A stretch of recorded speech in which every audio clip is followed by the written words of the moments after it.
Kennedy, do solemnly swear. I, John Fitzgerald Kennedy, do solemnly swear. That you will faithfully execute the office of President of the United States. That I will faithfully execute the office of President of the United States.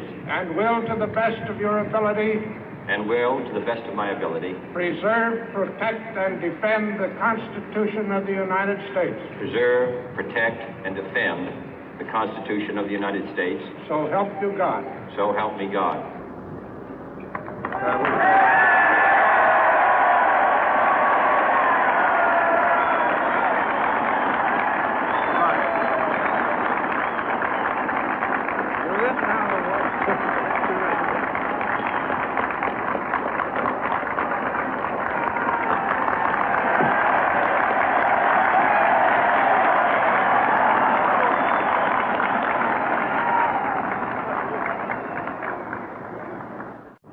Vice President Johnson, Mr. Speaker, Mr. Chief Justice, President Eisenhower, Vice President Nixon, President Truman, Reverend clergy, fellow citizens. We observe today not a victory of party, but a celebration of freedom, symbolizing an end as well as a beginning, signifying renewal as well as change. For I have sworn before you and Almighty God the same solemn oath our forebears prescribed nearly a century and 3/4 ago. The world is very different now, for man holds in his mortal hands the power to abolish all forms of human poverty and all forms of human life. And yet the same revolutionary beliefs for which our forebears fought are still at issue around the globe. The belief that the rights of man come not from the generosity of the state, but from the hand of God. We dare not forget today that we are the heirs of that first revolution. Let the word go forth from this time and place to friend and foe alike that the torch has been passed to a new generation of Americans born in this century, tempered by war, disciplined by a hard and bitter peace, proud of our ancient heritage, and unwilling to witness or permit the slow undoing of those human rights to which this nation has always been committed and to which we are committed today at home and around the world.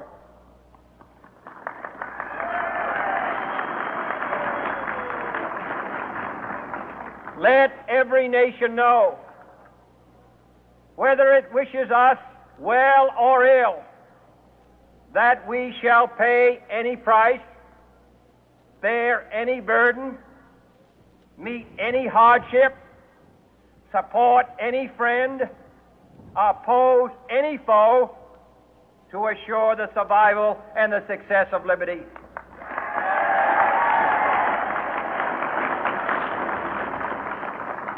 This much we pledge and more. To those old allies whose cultural and spiritual origins we share, we pledge the loyalty of faithful friends. United, there is little we cannot do in a host of cooperative ventures. Divided, there is little we can do, for we dare not meet a powerful challenge at odds and split asunder. To those new states whom we welcome to the ranks of the free, we pledge our word that one form of colonial control shall not have passed away, merely to be replaced by a far more iron tyranny. We shall not always expect to find them supporting our view, but we shall always hope to find them strongly supporting their own freedom and to remember that in the past, those who foolishly sought power by riding the back of the tiger ended up inside.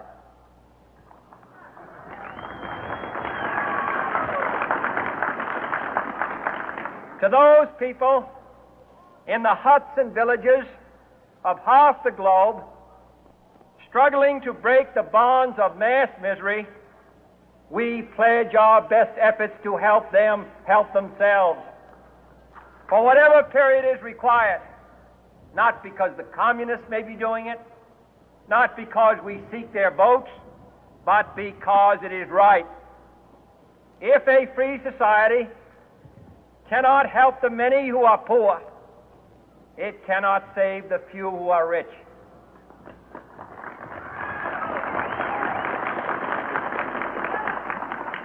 To our sister republics south of our border, we offer a special pledge to convert our good words into good deeds, in a new alliance for progress, to assist free men and free governments in casting off the chains of poverty.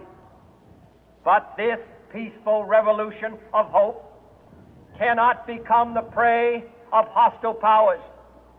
Let all our neighbors know that we shall join with them to oppose aggression or subversion anywhere in the Americas. And let every other power know that this hemisphere intends to remain the master of its own house.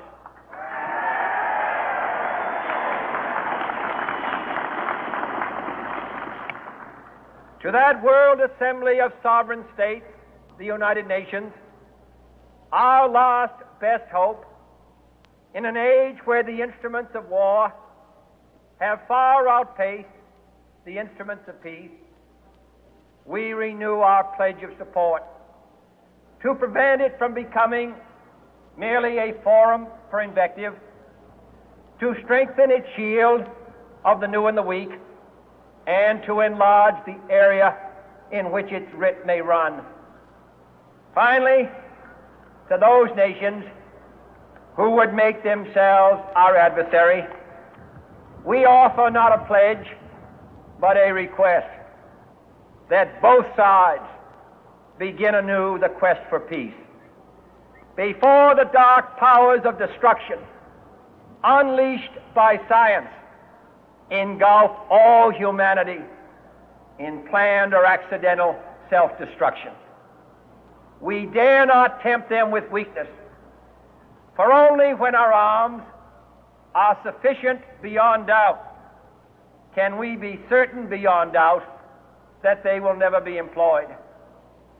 But neither can two great and powerful groups of nations take comfort from our present course, both sides overburdened by the cost of modern weapons, both rightly alarmed by the steady spread of the deadly atom, yet both racing to alter that uncertain balance of terror that stays the hand of mankind's final war.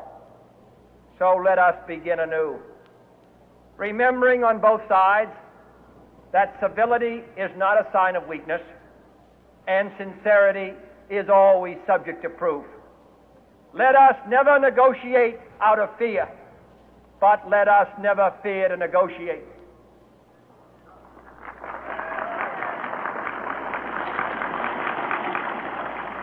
Let both sides explore what problems unite us, instead of belaboring those problems which divide us.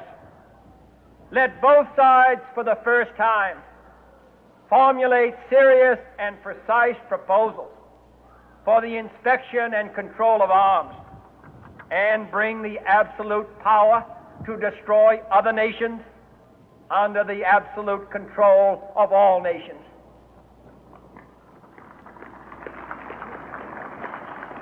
Let both sides seek to invoke the wonders of science instead of its terrors. Together, let us explore the stars, conquer the deserts, eradicate disease, tap the ocean depth, and encourage the arts and commerce. Let both sides unite to heed in all corners of the earth the command of Isaiah to undo the heavy burden and let the oppressed go free. And if a beachhead of cooperation may push back the jungle of suspicion, let both sides join in creating a new endeavor, not a new balance of power, but a new world of law, where the strong are just and the weak secure and the peace preserved.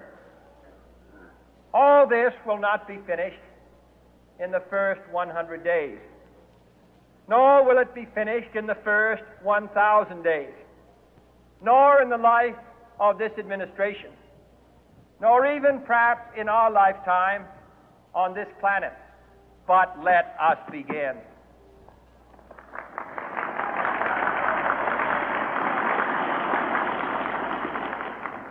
In your hands, my fellow citizens, more than mine, will rest the final success or failure of our course.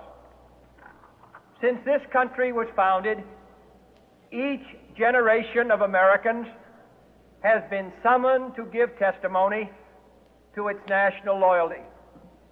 The graves of young Americans who answered the call to service surround the globe. Now the trumpet summons us again, not as a call to bear arms, though arms we need, not as a call to battle, though in battle we are, but a call to bear the burden of a long twilight struggle, year in and year out, rejoicing in hope, patient in tribulation, a struggle against the common enemies of man, tyranny, poverty, disease, and war itself. Can we forge against these enemies a grand and global alliance, north and south, east and west, that can assure a more fruitful life for all mankind? Will you join in that historic effort?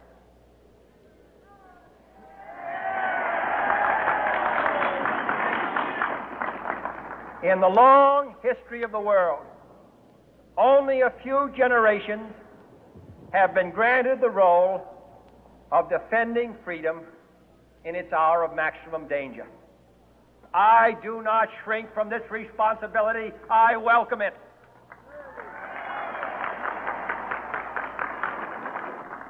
I do not believe that any of us would exchange places with any other people or any other generation. The energy, the faith, the devotion which we bring to this endeavor will light our country and all who serve it. And the glow from that fire can truly light the world. And so, my fellow Americans, ask not what your country can do for you, ask what you can do for your country.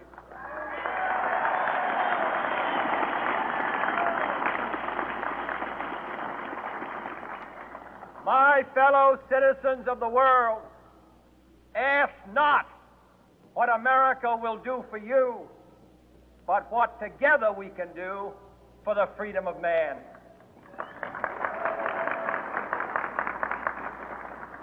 Finally, whether you are citizens of America or citizens of the world, ask of us here the same high standards of strength and sacrifice which we ask of you.